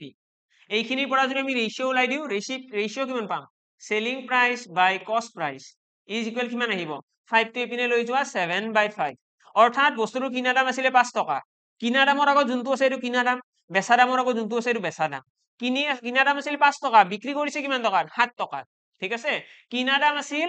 5 টকা বিক্ৰী কৰিছে কিমান টকা সেলিং প্ৰাইস কিমান টকা 7 টকা মানে কিমান টকা লাভ হ'ল লাভ হৈছে 2 টকা কিনিছিল 5 টকা লাভ কৰিছে 2 টকা এটা পাৰ্সেন্টেজ উলিয়াব দিছে পূৰণ 100 কৰি দিয়া দ্যাটস ইট তো কিমান আহি যাব 40% তো মানুহজনৰ মানে 40% কি হৈছিলে লাভ হৈছিলে দ্যাটস ইট এইখিনি হৈছে আমাৰ কুৱেশ্যনটোৰ সলিউশন তো আমাৰ এক্সামত এনেকুৱা কুৱেশ্যন দিব কুৱেশ্যনটো তোমালোকে লিখি লবা মই যেটো অলৰেডি অসমীয়া ইংলিছত দুইটাতে কৈ দিছো তো কথাটো হ'ল আমাক যেতিয়া ক'ব যে বস্তু এটাৰ এনেকুৱা লাভটো ইমানটা বস্তুৰ কিনা দামৰ সমান আমি প্ৰথমতে ইহঁতৰ কি কৰিম এনেকৈ ভগ্নাংশটো ইহঁতৰ ভ্যালু কেইটা ওলাই ল'ব লাগে যে এসপিৰ আগত যোনটো আছে সেইটো সেলিং প্ৰাইস কিনা দামৰ ওপৰত যোনটো আছে এইটো হ'ব কিনা দাম এটা নেক্সট আমি কি কৰিম যেতিয়া প্ৰফিট পাৰ্সেন্টেজ উলাও প্ৰফিট পাৰ্সেন্টেজ কেনেকৈ উলিয়াই প্ৰফিট পাৰ্সেন্টেজ উলিয়াবলৈ হলে প্ৰথমতে আমি কি কৰিম তলত লিখিম সিপি ওপৰত কি লিখিম প্ৰফিট লাভ কিমান হৈছে এটা ইয়াতে যদি চাও কিনিছিল 5 টকা 7 টকা বিক্ৰী কৰিছে মানে 2 টকা এটা লাভ তো সেই 2 টকাটো ওপৰত লিখিছো ইনটু 100 ইজ ইকুৱেল কিমান আহি গ'ল 40% আহি গ'ল ডান ওকে তো আহি গ'ল আমাৰ এইটো কুৱেশ্যনৰ এনসাৰ তো এনেকুৱা ধৰণৰ কুৱেশ্যন আহিলে অকমান কেয়াৰফুল থাকিবা একো টান কুৱেশ্যন নহয় তোমালোকে দেখি পেলাই গমে পাইছা চাগে ইনস্ট্যান্টলি এনসাৰ ওলাব জাস্ট এই লাইনটো তোমালোকে ডিকোড কৰিব জানিব লাগিব কুৱেশ্যন পঢ়ি পেলাই এই লাইনটো যদি উলিয়াব পাৰিলা তেতিয়াহ'লে তোমালোকৰ এনসাৰ আহি গ'ল আদাৰৱাইজ ৰৈ থাকিলে হ'ল এক্সামৰ এনসাৰ নাহিব ওকে নেক্সট কুৱেশ্যনৰ ফালে আহিছো কোৱান্টিটি বেসড এটা কোৱান্টিটি বেসড কুৱেশ্যন কি হয় কোৱান্টিটি বেসড কুৱেশ্যনৰ এক্সামত তোমালোকক ক'ব এজন মানুহে 10খন কিতাপ কিনিছে ঠিক আছে 10খন কিতাপৰ কিনা দাম সাপোজ আমাক কৈ দিলে 10খন কিতাপৰ কিনা দাম আছে 115 টকা 115 টকা এটো रुपीस 10খন কিতাপৰ কিনা দাম 115 টকা দুখন কিতাপৰ বেচা দাম হৈছে 35 টকা ঠিক আছে দুখন কিতাপৰ বেচা দাম কিমান 35 টকা 35 rupees এটা আমাক কোৱেশ্যন কৰিব যে মানুহজনৰ কিমান টকা লাভ হৈছে উলিওৱা লাভৰ হাৰ উলিওৱা প্ৰফিট পাৰ্সেন্টেজ এইটো কুৱেশ্যন আমাক আহা দেখা যায় প্ৰফিট পাৰ্সেন্টেজ মই কৈ আছো কুৱেশ্যনটো এবাৰ লিখি লবা সকলোৱে কুৱেশ্যনটো হ'ল cost price of 10 books is 115 cost price of 10 books is 115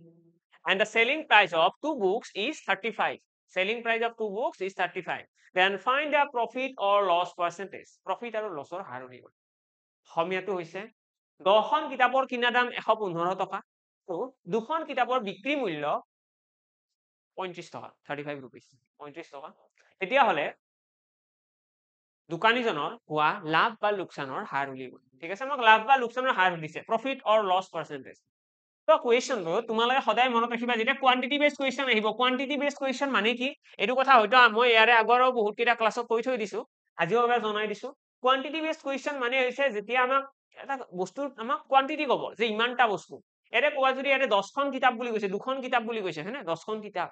আমাক ক'ব 2 দৰ্জন কল আমাক ক'ব 10 কেজি কমলা 10 কেজি আপেল এনেকুৱা এটা আমাক কোৱান্টিটি দিয়া থাকিব যে ইমানটা বস্তু 10টা বালতি ঠিক আছে 50টা কলম এটা আমাক সিলেক্টিভলি এটা নাম্বাৰ দিব ইমানটা বস্তু ইমান কেজি বস্তু তো সেইবিলাক বস্তুক আমি কি বুলি কওঁ কোৱান্টিটি বেছড কুৱেশ্যন আৰু কোৱান্টিটি বেছড কুৱেশ্যন সলভ কৰাৰ কাৰণে প্ৰথমতে তোমালোকে কি কৰিব লাগে এটা লাইন ইয়াতে লিখি থৈ দিবা যে quantity needs to be equal ঠিক আছে quantity needs to be equal quantity needs to be equal এই লাইনটো লিখি থৈ দিবা এইটো বহুত বেছি ইম্পৰ্টেন্ট মানে বস্তুৰ যিটো পৰিমাণ আছে সেই পৰিমাণটো সদায় সমান হ'ব লাগিব আমি যেতিয়ালৈকে এই পৰিমাণ দুটা সমান নবনাও তেতিয়ালৈকে আমি এনসাৰ দিব নোৱাৰো ইয়াতে যদি তোমালোকে চোৱা 10খন কিতাপ কিনিছিল নে নাই কিনিছিল 10খন কিতাপ বিক্ৰী কিমানখন কৰিছে দুখন আমি এনসাৰ দিব নোৱাৰো আমি এনসাৰ দিবলৈ হলে 10খন কিনিছিল 10খনে বিক্ৰী কৰিব লাগিব বুজি পালা যিমানখন কিতাপ কিনিছে সিমানখনে বিক্ৰী কৰিব লাগিব আমি এই কোৱান্টিটিৰ যিটো পোৰশন আছে এইটো কুৱেশ্যন সলভ কৰাৰ কাৰণে আমাৰ টেকনিকটো এনেকুৱা প্ৰথমতে আমি সিপি লিখি লওঁ মানে কিনা দামৰ কথা যিখিনি কৈছে আমাক কৈছিলে ন কুৱেশ্যনত যে 10খন কিতাপৰ কিনা দাম এইটো তো সেইকাৰণে মই কিনা দামটো আগতে লিখি লৈছো দেন আমাক কৈছে বেচা দামৰ কথা যে দুখন কিতাপৰ বেচা দাম ইমান আৰু ইয়াতে মই লিখিম প্ৰথমতে লিখিম কোৱান্টিটি তাৰপিছত মই লিখিম ৰুপিজ মই আৰু এটা কুৱেশ্যন দিম বাৰু প্ৰেক্টিছৰ কাৰণে প্ৰথমতে মই সিপি লিখিলো যে সিপিত কোন কোন আছে 10খন কিতাপৰ কিনা দাম এইটো কিনা দামটো মই আগতে লিখিছো তাৰপিছত মই কি লিখিছো এসপি দুখন কিতাপৰ বেচা দাম কিমান 35 টকা এক্সামত এইখিনি ডাটা দিয়াই থাকিব তোমালোকক মই যেটো কুৱেশ্যন আছে হুবহু তেনেকুৱা কুৱেশ্যন আহিব জাস্ট তাত তোমালোকক 10খন কিতাপ বা 15খন কিতাপ নকৈ পেলাই তোমালোকক 10 কেজি আপেল ক'ব পাৰে ঠিক আছে 5 দৰ্জন কমলা বুলি ক'ব পাৰে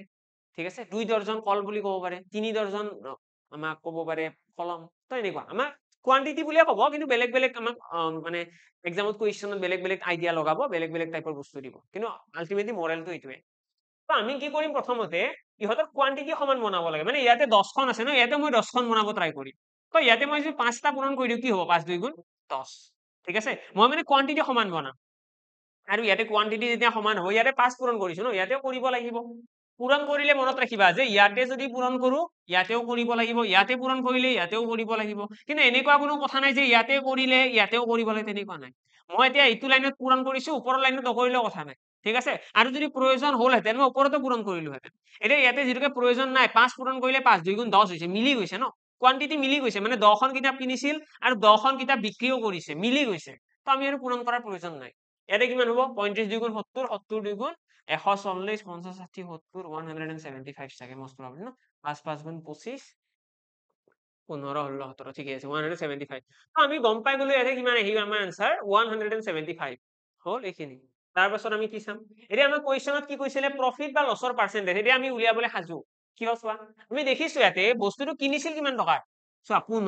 10খন কিতাপ আছিলে 10খন কিতাপ কিনিছে 115 টকাত হয় নে নাই 115 টকাত কিনিছে 10খন কিতাপ আৰু বিক্ৰী কিমানত কৰিছে 10খন কিতাপ কিনিছিল 115 টকাত বিক্ৰী কিমানত কৰিলে 10খন কিতাপ 175 টকা 175 টকা বিক্ৰী কৰিলে মানে কিমান টকা লাভ তো আমি ইয়াৰে পৰা ডাইৰেক্টলি ক্যালকুলেট কৰিব পাৰিম যে প্ৰথমতে কিনিছিল 115 টকাত ঠিক আছে 115 টকাত কিনিছিল 10খন কিতাপ বিক্ৰী কৰিছে 175 টকাত মানে কিমান টকা লাভ হ'ল লাভ কিমান টকা হ'ল ক্যালকুলেট কৰা এইখিনি 60 টকা ঠিক আছে 60 টকা লাভ হৈছে তো 60 টকাটো যে লাভ হৈছে কাৰ ওপৰত হৈছে 115 টকাৰ ওপৰত কিনিছিল এইটো বিক্ৰী কৰিছে এইটো 60 টকা এটা লাভ কাৰ ওপৰত এইটোৰ ওপৰত এইটোৰ ৰেসপেক্টত 60 টকা লাভ হৈছে তো ওপৰত তলত কোন আহিব 115 ইনটু 100 কৰি দিয়া আনসাৰ আহি গ'ল 5 কাটি দিয়া 23 বাৰ যাব চাগে 5 কাটি দিয়া 20 বাৰ যাব 23 যাব জানো নাযায় দশমিকত আহিব বাৰু 6 2 গুণ 1200 ডিভাইডেড বাই 23 এইখিনি ক্যালকুলেট কৰি দিয়া তোমালোকৰ আনসাৰ আহি যাব পাৰ্সেন্টেজ ইমান পাৰ্সেন্টেজ আমাৰ আনসাৰ আহি গ'ল ঠিক আছে ইমানখিনি পাৰ্সেন্টেজ লাভ হৈছে ঠিক আছে লাভৰ হাৰ ওলাই গ'ল এক্সামত আমি যেতিয়া কোৱান্টিটি বেছ কুৱেশ্যন আহিব এইটো মেথড আমি ধুনীয়াকৈ ইউজ কৰিব পাৰিম দুই এজন কুৱেশ্যন ষ্টুডেন্টৰ চাগে এনেকুৱা লাগিছে কিয় এইবিলাক কৰিব গৈ আছো আমি ডাইৰেক্ট চোন এখন কিতাপৰ কিনা দাম উলিয়াব পাৰো এখন কিতাপৰ কিনা দাম এখন কিতাপৰ বেচা দাম ওলাই দিও আনসাৰ আহিব অবভিয়াছলি আহিব এটা নেক্সট কুৱেশ্যন এটা দি আছো সেইটো কুৱেশ্যন তোমালোকে যদি এই এখন কিতাপৰ দাম ওলাই পেলাই কৰিছা সেই মেথডতে কৰি চোৱা ট্ৰাই কৰিবা কৰিছো ওকে নেক্সট এটা কুৱেশ্যন দি আছো আমাৰ এক্সামত ক'লে আমি প্ৰথমতে কোৱান্টিটি লিখিম ন তাৰপিছত মই লিখিম ৰুপিজ ইয়াতে আমাৰ এক্সামত ক'লে যে এজন মানুহে 7টা কলম 3 টকাত কিনিছে 7টা কলম 7টা পেন কিনিছে আৰু 7টা পেনৰ কিনা দাম হৈছে 3 টকা ঠিক আছে আৰু আমাক কৈছে 10টা কলমৰ 10টা পেনৰ সেলিং প্ৰাইস হৈছে 5 টকা 10টা কলমৰ কিনা দাম কিমান 5 টকা 7টা কলমৰ কিনা দাম হৈছে 3 টকা আৰু 10টা কলমৰ কিনা দাম হৈছে 5 টকা আমাক এতিয়া ইয়াতে কৈছে প্ৰফিট আৰু লছ পাৰ্চেন্টেজ উলিয়াবা প্ৰফিট বা লছৰ পাৰ্চেন্টেজ উলিয়াবা এটা আগৰ কুৱেশ্যনটোৰ নিচিনা বহু আকে এইটো জাস্ট কি ডিফাৰেন্স আহিব ইয়াতে মই কৈছো 7টা কলম কিনিছিল 3 টকাত cost price of 7 pen is 3 rupees and the selling price of 10 pens is 5 rupees then find the profit or loss percentage এতিয়া এই কুৱেশ্যনটো যদি তোমালোকে সলভ কৰিব বিচৰা এইটোৰ এনসাৰ তোমালোকৰ যিসকলে মানে বেলেগ এটা মেথডত কৰি আছিলা তোমালোকৰ চাগে এনসাৰ নাহে বহুত বেছি ট্ৰিকি হৈ যাব কুৱেশ্যনটো কিন্তু আমাৰ মই যোনটো মেথড কৈছো এইটো মেথডত বেছি ট্ৰিকি নহয় ডাইৰেক্টলি এনসাৰ আহিব চোৱা প্ৰথমতে আমি লিখিম সিপি ন কিনি আনাৰ কথাটো লিখিম তাৰপিছত আমি এসপি লিখিম সিপি কি হ'ব 7টা কলম কিনিছিল 7টা কলম কিনিছে কিমান টকাত 3 টকাত লিখিলো 7টা কলম 3 টকাত কিনিছে এইটো কিনা দামৰ লাইন দেন তলত সেলিং প্ৰাইস 10টা কলম বিক্ৰী কৰিছে কিমান টকাত 5 টকাত এটা আমি জানো সকলোৱে যে এই মেথডটোৱে কি কয় যে কোৱান্টিটি সমান হ'ব লাগিব এনেকুৱা হ'ব নোৱাৰে যে 7টা কিনিছো 10টা বিক্ৰী কৰিছো তো কেনেকৈ পসিবল বা 7টা কিনিছো 5টা বিক্ৰী কৰিছো সেইটো নহয় 7টা কিনিছো 5টা বিক্ৰী কৰিলেও নহয় আমি কি কৰিম আমি কোৱান্টিটি সমান বনাম তো মই কি কৰিলো 7ৰ লগত এটা 10 পূৰণ কৰিছো 10 7 গুণ কিমান 70 আৰু ইয়াতে মই এটা 7 পূৰণ কৰিছো এটা কি হ'ল মিলি গল নে নাই কোৱান্টিটি মিলি গৈছে নে নাই চোৱা কিনা দামত আছিল 10 7 গুণ 70টা কলম সেলিং প্ৰাইসৰো 70টা কলম আৰু ইয়াতে কি আহিব ইয়াতে চোৱা ৰুপিজ ইয়াতে যেনেকৈ 10 পূৰণ কৰিছো ইয়াতে এটা 10 পূৰণ হ'ব হয় নে 10 পূৰণ হলে 30 আহি গল ইয়াতে কি পূৰণ হ'ব ইয়াতে এটা 7 পূৰণ হ'ব 7 5 গুণ কিমান 35 ঠিক আছে ইয়াতে 7 পূৰণ কৰিছো ইয়াতেও 7 ইয়াতে 10 ইয়াতেও 10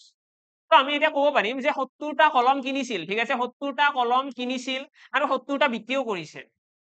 কিনা দাম কিমান আছিলে কিনা দাম আছিলে 30 টকা বিক্ৰী দাম কিমান 35 rupees মানে লাভ হল নে লোকসান হল লাভ হৈছে 5 টকা এই লাভটো কিহৰ ওপৰত হৈছে কিনা দামৰ ওপৰত হৈছে তো কিনা দামটো আমি লিখিম তলত ইনটু 100 আহি গল নে নাই আনসাৰ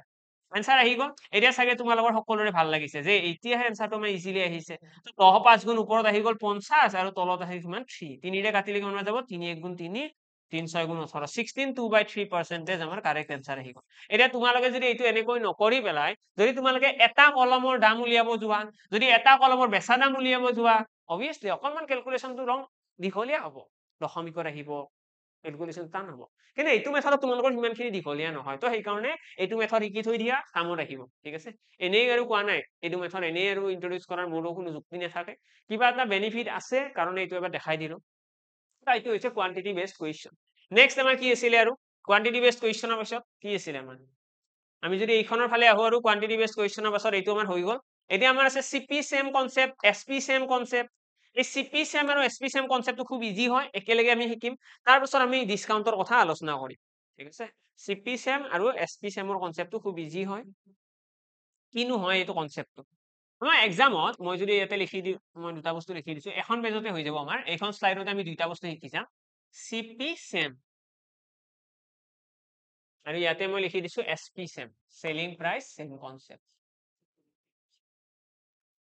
ফাৰ্স্ট কুৱেশ্যন কেনেকুৱা আহিব সেইটো জনাই দিছো আমাৰ এক্সামত কব যে এজন দোকানী এজন আছে ঠিক আছে দোকানী এজন আছে সেই দোকানীজনে আমাক কব দোকানীজনে 1500 টকাত 1500 সৰি দেই 1500 টকা নহয় কব এজন দোকানীয়ে দুটা বস্তুৰ কিনা দাম সৰি দেই কিনা দোকানী নকয় কুৱেশ্যনটো এনেকুৱা আহিব আমাৰ কুৱেশ্যনৰ মডেলটো ফাৰ্স্ট মই কৈ লওঁ মডেলটো তোমালোকে বুজি লোৱা দেন তোমালোকে কুৱেশ্যন এক্সামত যিয়ে নহওক কৰি থৈ আহিলে হ'ল আমাক কব দুটা বস্তুৰ কিনা দাম সমান ঠিক আছে দুটা বস্তুৰ কিনা দাম সমান বস্তু দুটা হোৱা লাভ ক্ৰমে দুটা বস্তুৰ কিনা দাম সমান ঠিক আছে কিনা দাম সমান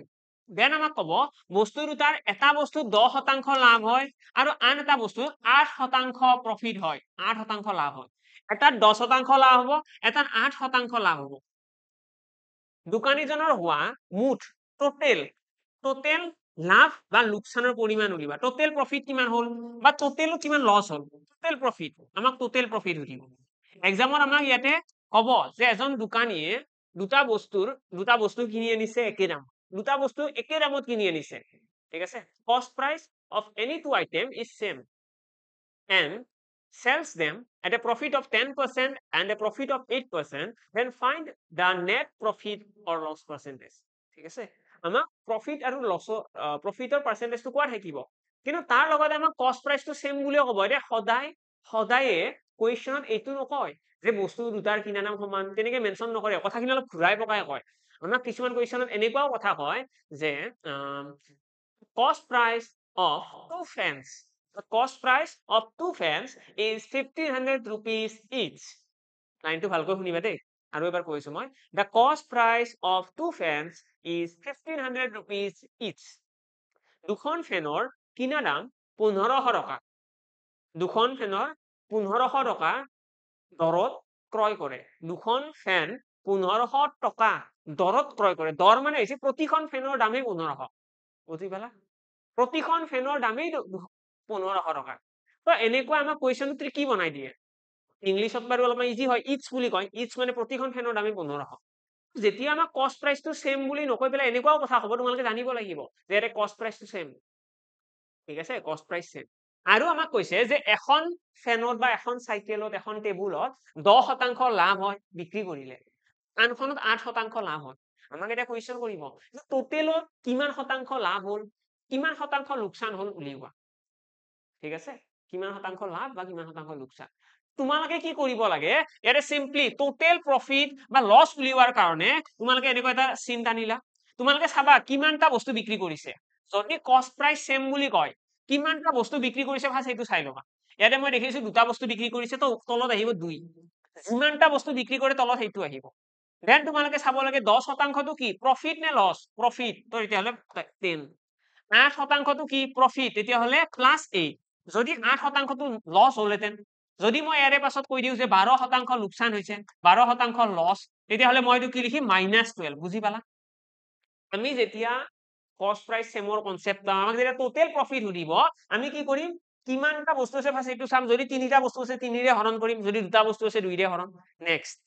আমি কি লিখিম, প্ৰফিট বুলি ক'লে প্লাস লিখিম, লছ বুলি ক'লে মাইনাস লিখিম, ঠিক আছে। প্ৰফিট বুলি ক'লে প্লাস, লছ বুলি ক'লে কি লিখিম, মাইনাস লিখিম। ইয়াতে আমাক লছৰ কথা যেনেকৈ কোৱা নাই, আমি কি কৰিম, সিম্পলি প্ৰফিটে লিখিছো 10% আৰু 8%। এতিয়া এই দুটা যোগ কৰিলে কিমান হ'ব, যোগ কৰিলে পাম 18%, 18 / 2 কৰিলে কিমান আহিব, 9, মানে 9% মানুহজনৰ টোটেলত কি হৈছে, টোটেলত 9% মানুহজনৰ প্ৰফিট হৈছে। আশা কৰো বুজি পালা। এতিয়া এক্সামত তোমালোকে যেতিয়া প্ৰফিট আৰু লছ এনেকৈ প্লাস মাইনাস কৰি যাবা, সাপোজ প্ৰফিট হৈছে প্লাস লিখিলা, লছ হৈছে মাইনাস লিখিলা, কেতিয়াবা এনসাৰটো মাইনাসতো আহিব। যদি নিগেটিভত এনসাৰ আহে, তেতিয়াহ'লে তোমালোকে জানিব লাগিব এইটো কি লোকচান। যদি ইয়াতে মই 9 নোলাই পেলাই -9 আহিলেহেঁতেন, এনসাৰটো সাপোজ -9 আহি গ'ল, তেতিয়াহ'লে মিনিং কি, মানে 9% লছ হ'ব, ডাইৰেক্টলি এনসাৰ, ঠিক আছে। খুব সহজ মেথড হয়, মনত কি ৰাখিবা, যেতিয়া বস্তু এটাৰ কুৱেশ্যন পঢ়ি চাবা, তাতে যদি কৈছে যে কষ্ট প্ৰাইচ সেম আৰু আমাক টোটেল প্ৰফিট সুধিছে, টোটেল প্ৰফিট কি হ'ব, আমাক বস্তুকেইটাৰ গোটেইকেইটাৰ পাৰ্চেন্টেজ দিয়া আছে, আমি সিম্পলি গোটেইকেইটাক যোগ কৰি যাম, বা লছ বুলি ক'লে বিয়োগ কৰিম, আৰু যিমানটা কোৱান্টিটিৰ কথা কয়, যিমানটা বস্তুৰ কথা কয়, সিমানেৰে হৰণ। দ্যাটছ ইট, হৈ গ'ল কাম আমাৰ। ওকে, ডান, আশা কৰো বুজি পালা ধুনীয়াকৈ। এইটো হৈছে কষ্ট প্ৰাইচ সেমৰ কনসেপ্ট। নেক্সট যদি আমি আলোচনা কৰো সেলিং প্ৰাইচ সেম, এইটো কেনেকুৱা, এইটোত আমাক ক'ব এজন দোকানীয়ে 15,000 টকাত দুখন 15,000 টকা দৰত, এজন দোকানীয়ে 15,000 টকা দৰত দুখন বাইক বিক্ৰী কৰে। দৰত মানে কি, প্ৰতিখন বাইকৰে দাম 15,000 টকা। আৰু নেক্সট ইংলিছত কি ক'ব, the selling price of two bike is 15,000 rupees each. selling price দুয়োখনৰে কি 15,000 টকা, মানে selling price সমান। আৰু কি ক'ব পাৰে, if the selling price of two bike is same, এনেকুৱা ক'ব, যদি দুখন বাইকৰ selling price same and after selling one bike he earned 10% profit, যদি এখন বাইক বিক্ৰী কৰি 10% লাভ কৰে, 10% লাভ, আৰু আন এখন বাইকত কি হয় 20% লোকচান, তেতিয়াহ'লে দোকানীজনৰ হোৱা লাভ বা লোকচানৰ হাৰ উলিয়াব। আমাক এইটো কুৱেশ্যন কয়, কুৱেশ্যন মই আকৌ এবাৰ বুজাবলৈ চেষ্টা কৰিছো, ভালদৰে শুনি লোৱা। আমাক যদি কয় যে এজন দোকানীয়ে দুখন বাইক বিক্ৰী কৰিছে, দুইখনৰে selling price same, selling price same, আৰু সেলিং প্ৰাইচ সেম বুলি ক'লে, সেলিং প্ৰাইচ যেতিয়া সেম বুলি ক'ব, আমি এটা বস্তু মাইণ্ডত ৰাখিম, আমি সেলিং প্ৰাইচ যিটো দিয়া থাকিব, এক্সামত দিয়াও থাকে যে দুখন ফেনৰ বিক্ৰী মূল্য 950 rupees, দুখন ফেনৰ বিক্ৰী মূল্য 950 টকা মানে দুয়োখন ফেনৰে দাম কিমান 950 টকাকৈ দাম আকে কিন্তু এখন ফেন কি আছিল ব্ৰেন্ডেড ফেন আছিলে ভুলতে 950 টকা বিক্ৰী হল মানে কি হ'ব লোকচান হ'ব ব্ৰেন্ডেড ফেনৰ দাম অলপ বেছি ন 1000 টকাটো নাপায় 4000 5000 টকা হৈ যাব